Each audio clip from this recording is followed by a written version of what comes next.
Welcome to my channel.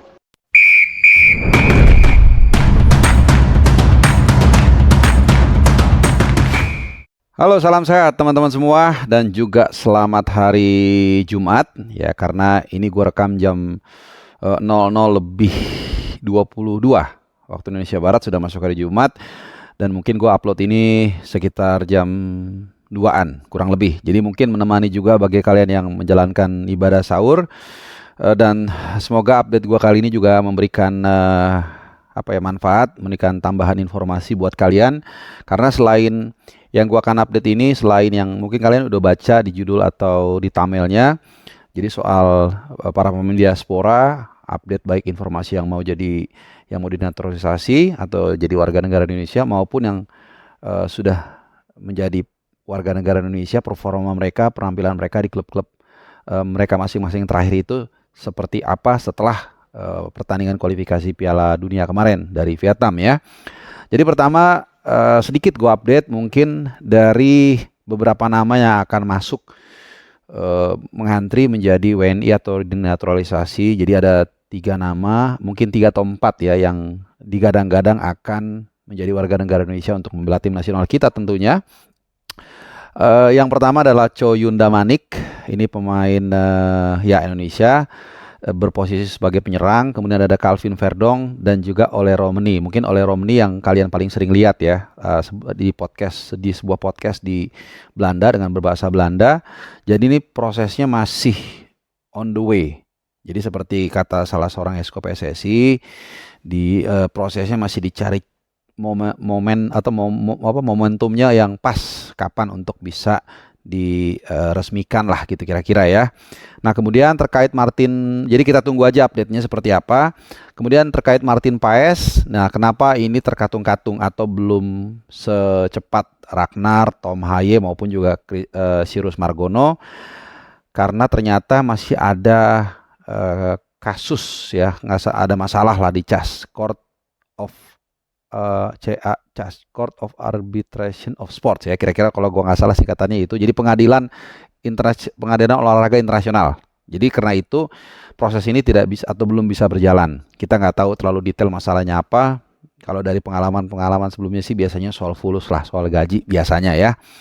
Jadi ya mudah-mudahan segera bisa lancar proses menjadi naturalisasi, karena ya kita juga butuh opsi lah di bawah Mister Gawang. Walaupun Erando Ari juga kita lihat kemarin terus terang penampilannya sangat luar biasa dan dedikasinya ketika dia sudah cedera, tapi dia tetap main terus sampai akhirnya Indonesia berhasil meraih kemenangan penting ya, kemenangan penting di kualifikasi Piala Dunia di leg yang kedua terutama ya, karena di leg pertama dia nggak main, dan ini juga yang akhirnya berujung pada naiknya ranking kita di FIFA, dan untuk putaran kali ini kita yang tertinggi naiknya 8 strip ya. Kemarin udah gue bahas ya, tapi ternyata point of view-nya sekarang berbeda. Jadi 8 strip itu adalah tertinggi yang lompatannya di antara semua anggota FIFA. Jadi luar biasa, dari 142 ke 134, dan juga perolehan poinnya paling banyak 30,04.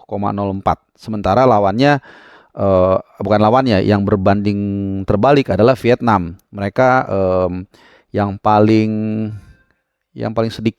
banyak turun ya.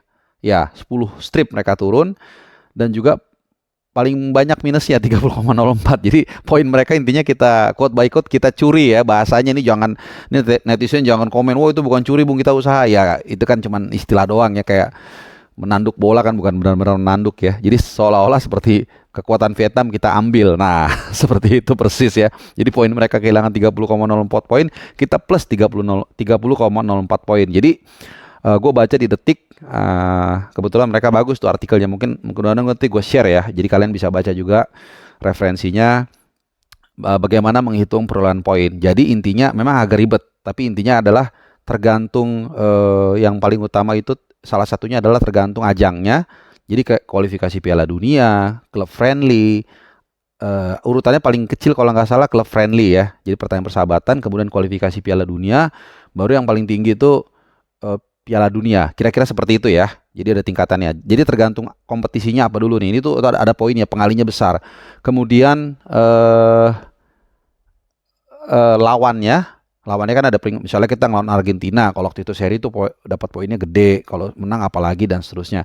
Kemudian asal dari organisasinya. Jadi paling tinggi itu kalau nggak salah CONMEBOL. Jadi kalau kita bisa menang lawan tim dari CONMEBOL atau Amerika Selatan, itu poinnya besar. Jadi seperti itu.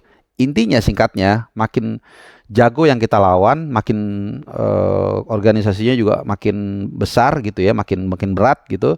Itu poin kita makin tinggi gitu ya, dan juga ajangnya seperti itu. Jadi intinya kalau kalau apa namanya pepatah lama mengatakan kalau kalian mau hebat harus mengalahkan yang lebih hebat lagi. Nah, kira-kira itu ya logika filosofi dasarnya.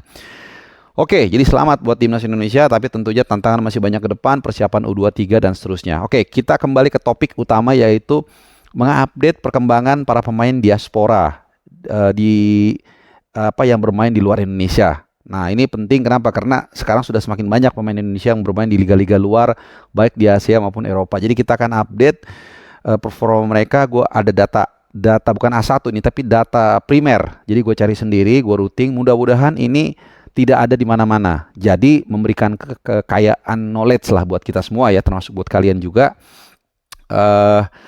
Jadi ada berapa pemain ini yang main di luar ya, yang 1, 2, 3, 4, 5, 6, 7, 8, 9, 10. Mudah-mudahan nanti gua rajin ya ngeditnya. Jadi ada mulai dari Tom Haye, Nathan Chow, satu klub ini sampai dengan Sean Patinama. Nah, ada yang mainnya bagus, ada yang golin, ada yang mainnya sebentar, ada yang nggak main karena cedera, ada yang nggak main karena mungkin belum perform. Oke, gua rinci satu-satu ya.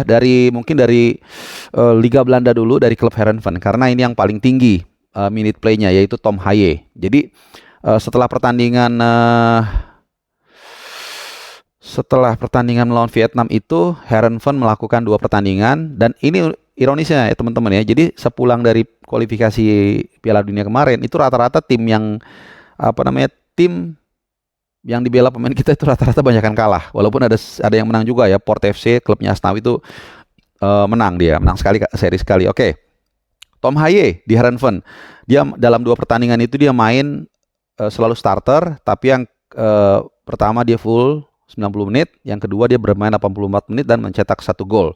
Jadi total dia bermain 174 menit. Jadi paling banyak di antara semua pemain diaspora yang bermain di luar negeri. Ya. Kemudian yang kedua Nathan Chow di tim yang sama, tapi sayang dalam 2 pertandingan dia hanya dicadangkan tanpa bermain 1 detik pun. Ini juga mungkin jadi satu catatan tersendiri. Oke. Kemudian yang ketiga masih dari Eredivisie. Ragnar Oratmangun. Jadi ada 2 pertandingan yang dijalanin sama dia. Dan ya 2 pertandingan itu 1 kali kalah dibantai Sparta Rotterdam 4-0 dan bermain 1 sama dengan Nick Nijmegen kalau nggak salah ya. Bacanya gimana sih? Nijmegen ya. Nah, di situ Ragnar bermain starter terus tapi hanya 66 menit dan 71 menit. Jadi total 137 menit. Ya, nomor 2 di antara pemain diaspora yang menit playnya paling banyak setelah menghadapi Vietnam. Nggak cetak gol dia. Yang berikutnya kita ke Italia, ada Bang Jai. Nah, Venezia di Serie B hanya memainkan 1 pertandingan dan lawan Reggiana kebetulan kalah 2-3 ya. Kalah 2-3, dan walaupun demikian dia bermain selama 90 menit. Dan ya ada beberapa kali kalau gue nonton cuplikannya, kesalahan yang dilakukan oleh Bang Jai yang akhirnya berbuah gol. Dari 3 itu ada 1 minimal yang dia agak terlambat nutup ya. Jadi agak sedikit berbanding terbalik dengan penampilannya di Maidin kemarin. Tapi anyway dia bermain full 90 menit. Kemudian kita masih di Eropa dulu deh. Dari Dainze, Marcelino Ferdinand itu hanya 1 pertandingan yang dijalankan oleh Dainze dan dia tidak main sama sekali walaupun dicadangkan ya. Ya nggak tahu, mungkin pertimbangannya dia masih lelah, kemudian nanti akan terbang lagi ke Dubai untuk TC, jadi nggak dimainin sama Dainze, gua nggak tahu. Kemudian masih di Belgia, biar kita rapih semua nih ya. Kemudian Sandy Walsh itu hanya bermain sekali dan itu pun hanya 6 menit. Jadi mungkin ini karena dia ini di luar yang bermain melawan Vietnam ya, di leg pertama dan kedua dia mungkin masih belum fit. Karena kemarin katanya kabarnya masih agak flu atau apa ya. Jadi memang mungkin belum fresh 100%, jadi hanya dimainkan sebentar 6 menit. Jadi di akhir-akhir pertandingan.